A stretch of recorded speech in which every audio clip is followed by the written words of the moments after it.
The streets of Manhattan were alive with the usual chaos. Businessmen in tailored suits rushing to meetings, taxis honking nonstop, and digital billboards flashing advertisements of million-dollar brands. But amidst this world of wealth and ambition, a 16-year-old homeless boy, Leo Carter, sat on the freezing sidewalk, wrapped in a torn blanket, watching the people who never noticed him. Leo wasn't always homeless. Just a year ago, he had a home, a school, and dreams of making it big.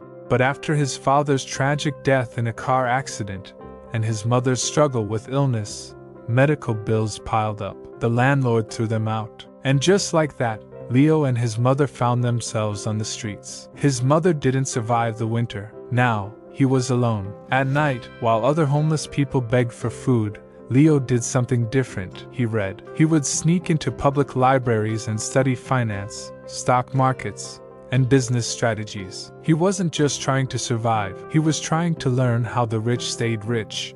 One day, while sitting outside a cafe, he overheard two Wall Street investors talking about a company's stock. "It's a sure thing," one of them chuckled. "It'll crash in a week. We're shorting it." Leo's mind processed the words like a puzzle. If he could predict stocks like them, he could escape this life. That night, Leo sneaked into a library and spent hours researching. He found that the investors were right. The company was overvalued and on the brink of collapse. But Leo didn't have money to invest. That's when he made a bold move. Using free Wi-Fi from a nearby cafe, Leo created a fake financial blog under the name L. Carter. He analyzed stocks, made predictions, and within weeks, his blog went viral. Investors thought he was a seasoned Wall Street expert. One evening, as Leo sat in his usual spot outside the financial district, a well-dressed man approached him. "Are you L. Carter?" Leo's heart pounded. He nodded. "I want you to manage my investments," the man said,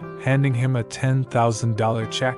Leo couldn't believe it. Leo took the money and invested it wisely. He made risky but calculated moves, using every bit of knowledge he had gathered from books and overheard conversations. Within 6 months, he turned $10,000 into $250,000. Word spread like wildfire. Investors lined up to work with the mysterious L. Carter. But no one knew the truth, that the genius investor everyone trusted was actually a homeless teenager sleeping under a bridge. Until one day, Wall Street's biggest investor, Mr. Donovan Hayes, invited Leo to his private office. Leo walked into the luxurious skyscraper in borrowed clothes. "You've made some impressive moves," Donovan said, studying him. "But I have one question.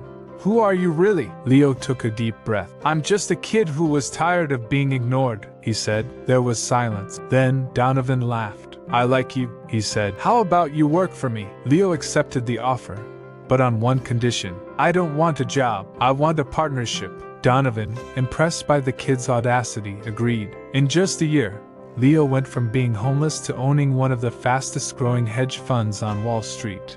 The same streets that once ignored him now had billboards with his name, but Leo never forgot where he came from. He started a foundation to help homeless kids, proving to the world that it's not where you start, but where you decide to go that matters. The moral of the story: knowledge is the real power. It can take you from nothing to everything.